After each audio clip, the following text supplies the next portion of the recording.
नमो अरिहन्ताणं नमो सिद्धाणं नमो आयिरीयाणं नमो उवध्यायाणं नमो लोये सव्वसाहूणं जीवमजीवं दव्वं जिणवरवसहेण जेणनीदिष्ठं देविन्दविन्दवन्दं वन्दे तं सर्वदा शिरसा वन्दे तं सर्वदा शिरसा। यह पद्मनंदी पंचविंशति का नामक ग्रंथराज है। इसकी रचना आज से लगभग 1000 साल पहले आचार्य पद्मनंदी देव द्वारा की गई है। बहुत अधिक स्वाध्याय सभाओं में बाँचा जाने वाला यह ग्रंथराज है। इसकी एक एक बात जन सामान्य में प्रचलित है। यहाँ पर अपन ने 183 श्लोक इसके पढ़ लिए हैं। अभी हम 184वां श्लोक पढ़ते हैं। देखते हैं क्या कह रहे हैं आचार्य देव इस श्लोक में। जन्मोच्चैकुल एव संपदधिके लावण्यवारां निधि नीरोगं वपुरायुरादि सकलं धर्माध्रुवं जायते सा न श्रीरथवा जगत्सु न सुखं तत्ते न शोभ्रागुणा यैरुत्कण्ठितमानसैरिव नरो नाश्रीयते धार्मिका। बहुत सरल है इसकी संस्कृत। और क्या कह रहे हैं इसके अंदर देखो। जन्मोच्चई कुल, जन्म उच्च कुल में, उच्च कुल में जन्म। संपद अधिके, अधिक संपत्ति, संपत्ति अधिके मतलब अधिक। क्या क्या? जन्मोच्चई कुल मतलब उच्च कुल में जन्म, संपद अधिके अधिक संपत्ति, अधिक धन, लावण्यवाराम निधिर नीरोगम वपु। लावण्यवाराम निधि, लावण्य मतलब सुंदरता का समूह, मतलब अत्यंत सुंदर, और निरोग रोग रहित, वपु मतलब शरीर। क्या क्या चीजें हो गई? उच्च कुल में जन्म, अधिक संपत्ति मतलब धनवानपना, और लावण्यता अर्थात सुंदरता, और निरोग रोग रहित, वपु मतलब शरीर। आयु, आयु मतलब दीर्घायु। आयु मतलब आयु नहीं होगी तो मरण हो जाएगा, आयु है तो जी रहे, तो आयु मतलब दीर्घायु। आदि, आयु रादि है ना, आदि, आयु आदि। सकलम समस्त।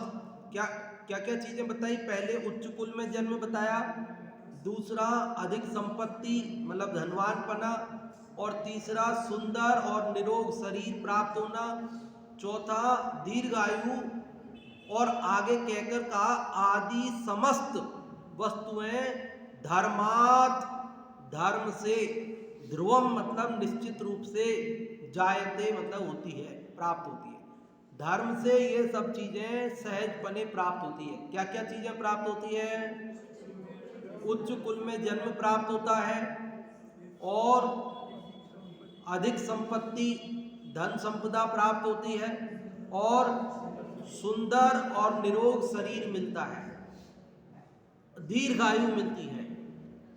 ये सब आदि, सब आदि में मतलब अब और कोई चीजें जो आपको लौकिक, जो कुछ भी आपके चित्त में हो कि साहब ये, और लौकिक नहीं, पारलौकिक, और पारलौकिक क्या? आपको मुक्ति, मोक्ष, ये सब चीजें धर्मात् ध्रुवम जायते। ध्रुवम मतलब ध्रुव बात है, पक्की बात है, टंकोत्कीर्ण है। ऐसा नहीं है कि ये बात में कोई संशय है। निश्चित रूप से ये सब चीजें धर्मात् जायते, धर्म से होती हैं। आज हमको उच्च कुल प्राप्त हुआ है, निरोग शरीर मिला है, जो कुछ भी स्थितियां बनी है, ये सब पूर्वकृत हमारे धर्म का प्रभाव है। और कहीं कुछ कमी मिली है तो हमारे धर्म के आराधना में कहीं कमी रही है, उसके कारण कमी मिली है। जिनको और अच्छी मिली है उनकी धर्माराधना और अच्छी रही है। ये सब चीजें किससे मिलती है? अरे पाप से मिलती है क्या? तो फिर पाप से नहीं मिलती तो फिर धर्म ही तो बचा। क्योंकि पुण्य वो व्यवहार धर्म, और मतलब शुभ भाव व्यवहार धर्म और शुद्ध भाव निश्चय धर्म। यहाँ पर पुण्य भाव को भी व्यवहार से धर्म कहने में आता है। क्योंकि यहाँ जो भी चीजें बताई जा रही है, उच्च कुल बताया गया है, अधिक संपदा बताई गई है, निरोग और सुंदर शरीर बताया गया है, ये सब तो पुण्य से मिलते हैं। किससे मिलते हैं? और पुण्य को व्यवहार से धर्म कहने में आता है, इसलिए धर्म से मिलते हैं। और दूसरी बात ये भी है कि जब जीव धर्म करता है और धर्म की पूर्णता नहीं होती है, अधूरापन रह जाता है, मतलब मुक्ति नहीं होवे, तो फिर उसको पुण्य भी साथ में ऐसा बंधता है ना कि जिस पुण्य के प्रभाव से ये सब वस्तुएं उसको सहजपने मिलती है। इसलिए इनको आप धर्म से मिलती है ऐसा कहो तो भी कोई आपत्ति नहीं है। जैसे सम्यक दर्शन को देवायु के आश्रव का कारण कहा, ऐसे ही धर्म को इन सब की प्राप्ति का कारण भी कहा जा सकता है, क्योंकि धर्म के प्रभाव से ही ये सब चीजें मिलती है। समझ में आ रही बात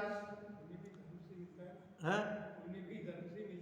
हाँ, धर्म के आश्रय से ही वास्तविक पुण्य होता है।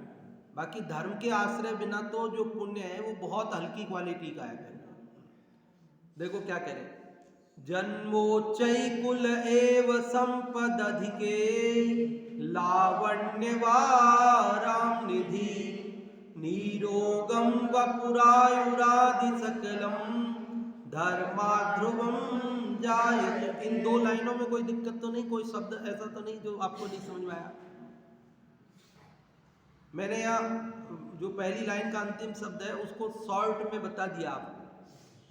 बाकी अगर और शब्द से देखना चाहो तो ऐसा है, लावण्य वाराम निधि। वारी मतलब जल होता है, लावण्य वाराम निधि मतलब सुंदरता रूपी जल का निधि मतलब भंडार समूह। वारिधि, वारिधि बोलते हैं ना, समुद्र को बोलते हैं। तो सुंदरता रूपी समुद्र, सुंदरता का समुद्र और रोग रहित शरीर मिलता है। ये सब क्या है? किससे मिलता है? किससे मिलता है? धर्म से मिलता है। और दो लाइन पढ़िए, देखो, साना श्रीरथवी अथवा जगत सुन सुखम तत्ते न शुभ्रा गुणा यैरुत्कंठित मानसैरिव नरो नाश्रीयते धार्मिक। सा न श्री, सा मतलब वह, न मतलब नहीं है, श्री मतलब लक्ष्मी, वह लक्ष्मी नहीं है। पर ऐसी लक्ष्मी दुनिया में नहीं है। कैसी लक्ष्मी वो अभी बताएंगे। क्या कह रहे? सा न लक्ष्मी श्री, मतलब ऐसी लक्ष्मी दुनिया में नहीं है। अथवा जगत्सु न सुखम, अथवा जगत्सु मतलब जगत में, दुनिया में, न मतलब नहीं है, सुखम सुख। क्या कह रहे हैं? इस दुनिया में, इस जगत में ऐसी कोई लक्ष्मी नहीं है, ऐसा कोई सुख नहीं है। तत्तेन शुभ्रा गुणा, तत् मतलब वह, ते मतलब वे, न नहीं, शुभ्रा मतलब सुंदर, अच्छे, उत्तम, गुणा गुण, ऐसे उत्तम गुण भी नहीं है। क्या कह रहे? दुनिया में ऐसी कोई लक्ष्मी नहीं है, दुनिया में ऐसा कोई सुख नहीं है, और दुनिया में ऐसे कोई उत्तम गुण नहीं है। कैसे? तो कहते हैं यही, यही मतलब जो लक्ष्मी, जो सुख और जो उत्तम गुण उत्कंठित मानसई, उत्कंठित मन से, उत्साहित होकर, खुश होकर, प्रसन्न होकर